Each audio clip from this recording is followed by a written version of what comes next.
It's fan service time! Hello and welcome to another figure review. Today we're going to have a look at the Snail Shell RPG-01. It's Muse Asdo. I don't know how you pronounce it, but it doesn't matter. We had a look at the Snail Shell RPG-01 just recently, last year that is, which had a banging design, but a little bit of floppy bits here and there. But generally speaking, I was happy with the figure. That's when I decided to pick this one up.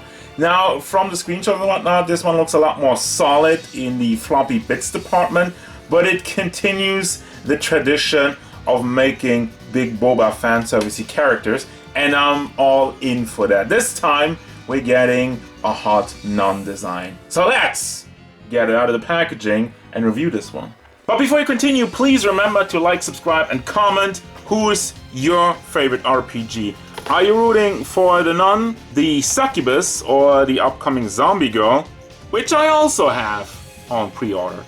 Size of the character, she stands at about 15.5 centimeters, almost 16, to the top of the head, which means we are going up to 3 inches tall. Size comparisons. Here's Jolter, the SH Figure Art Son Goku, Amazing Yamaguchi Supergirl, SH Figure Arts Black Lady, the Snail Shell RPG-01 Lustia, and Darkseid. Overall look in detail. Obviously she does come with a lot of accessories to really up the look, but I want to have a look at the basic figure without putting too much on as of right now. If the camera would focus, thank you very much. Starting off with the face sculpt. I don't really know what's up with this one. It looks kind of constipated, but you know, it could be a loot, could be that she's seeing something or something. I'm not gonna go further into detail, you know. You make up your own dirty mind. I know you will. We do have the eyes, which are a lot more glossy than the rest of the figure. Also has the moving eye feature, which I'm not the biggest fan of, but overall, the face looks nice, anime. And then we have the hair sculpt, which does have a tiny bit of shading on the tips. Gives it a really nice look, I gotta admit. And also the mold on it, it's simple, but it looks good. Also in the back, we have some more going on with the shading, and it is soft plastic, so can try to bend it out of the way, but it's fairly thick. And that's not the only thick thing on this figure. So we have giant ass knockers, which I'm not complaining. That's one of the reasons why I bought this one. So we also have some metallic over here and the single sleeves. Also a little bit more metallic on there, and then on the other side have some crosses holding her dress together. Dress is also very tight, as you can see the belly button kind of shine through all of it. And boom, it's big butt time. But also the pants with this is a beautiful, perfectly done thong, and the butt mold is also amazingly done. Even if you move it out, if you line it up correctly, you get a little bit of a double butt syndrome, but still, I mean, it's nice and slappable. And then we move to the forward. Yes, because look at this camel toe. You actually can't really see it that well on the camera, but yes, you even have a camel toe. They have been really something when they were doing this figure, and I appreciate of it. We have a little bit more silver metallic on the thigh swivels as we go down to the thighs themselves, which is, by the way, there's the thigh squish for all of you men of culture out there. We do have a thigh switch, and then we go down to the stocking and the glossy high heels, where the line that goes over it, you have a little bit of small buckle over there. The line that goes over it doesn't even connect on the other side. Ew. But as far as paint goes, that's like the only issue we have. So that's not really something I want to complain about. The figure looks beautiful, and let's move on to the articulation. The articulation of this figure definitely has been sacrificed in some area to make it look cleaner, and some of you won't like that, others will be okay with that. I'm kind of more on the second side of that. But let's have a look at what we're working with. Hat moves back and forth, does tilt side to side, and you can swivel it all the way around. The hair kind of moves nicely over your shoulders, which are just on a hinge, and a ball joint in there. So we do have a little bit of wriggle motion, not too much. You know, as if we're talking like about Figmas, there's a little bit more going on, and then it disconnects. So let's move on to the other side. We do have the hinge in there, can bring that up and down. Also have a I want to say thigh swivel, but it's a bicep swivel. Double hinged elbow, and the hands are on ball hinges. Again, much like Figma. And also the sleeves are floaty, so you can remove those if you want to. For the entire chest area, yeah, that's all you're getting, which is quite laughable. Doesn't really swivel also, that's a bit of a bummer. But it's kind of like how the dress is kind of just draped over everything. And they didn't really do such a good job. These pieces on the front over here should have probably be just like stuck onto the chest itself. But that's not what they were doing. So, articulation in the chest, not that great. And then for the hip part, let me see if we can even move that around. Have the entire hips. A little bit of wiggle motion. Back and forth. Humping going on. Nice.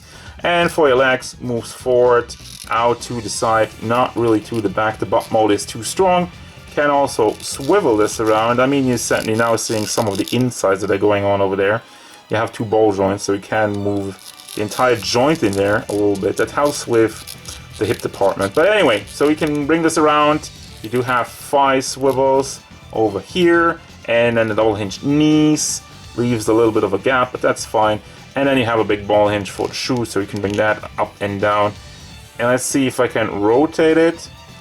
It rotates on the spot, but if you want to have thigh swivel, you just rotate the top part, rotate the lower half, if I can get a good grip at it, which I don't right now. And there you go, that's how you kind of create side-to-side movement. For your accessories, first and foremost, I forgot to put the ahoge in there. You got an ahoge. That's really cool. I actually like that. Really like a simple piece that it's so anime. Also, she does come with a base, just like we had with Lustia, and very reminiscent, well, not reminiscent, but very similar to Figma base. I'm not saying that to knock the figure.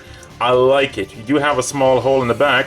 Fortunately, the hole isn't very deep, and yes, I'm talking about the peg hole, not the hole in her ass. If we do have attachments, you have a claw for your more standard figure arts bases, and you have another pack, which again is a little bit too long for the hole in her back, above her butt.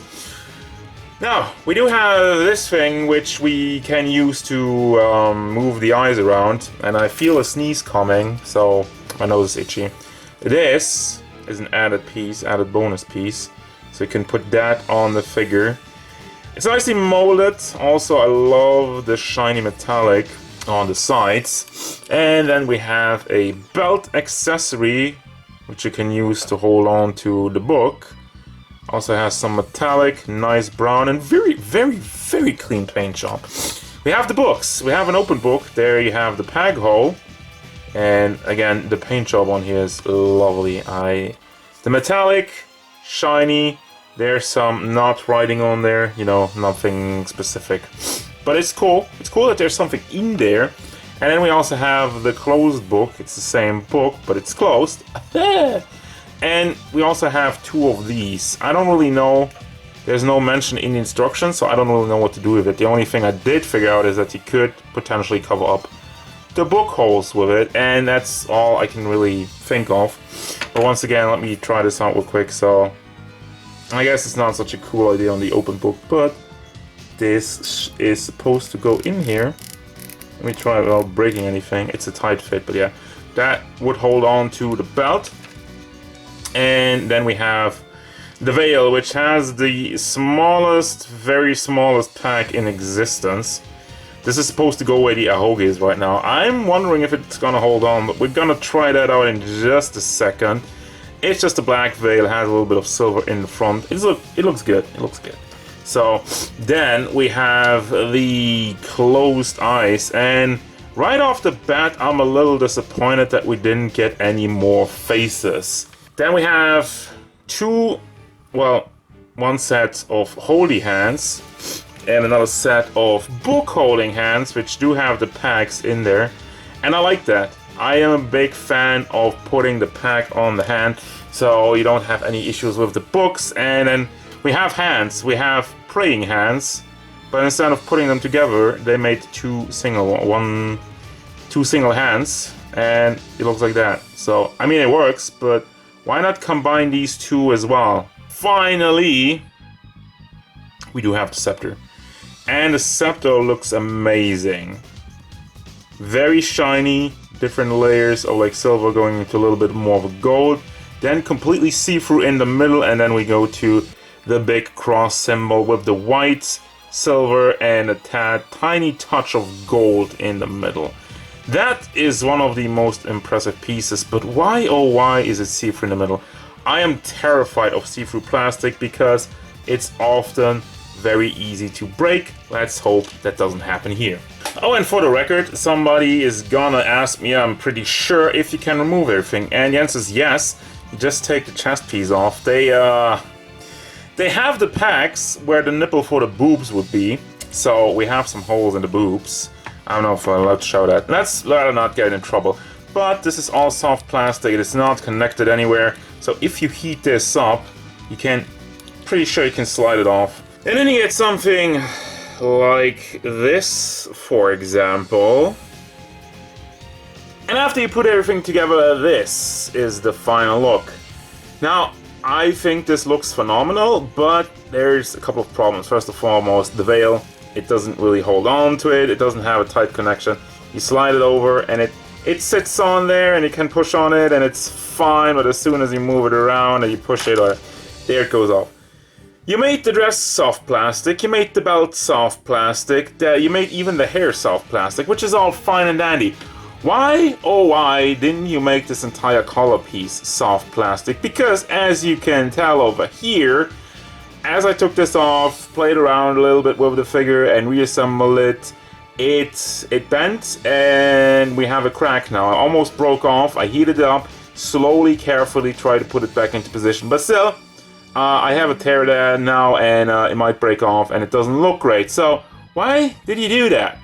Final thoughts. This figure looks great. The paint is amazing. I love the design. I love the fact that you can play around with the accessories so you can create different outfits. And also, by the way, the accessories themselves are bangers. The book, the staff, everything unique, beautifully done and beautifully painted. Which would mean that this figure is almost amazingly perfect, right? No! Because handling this figure is a freaking nightmare.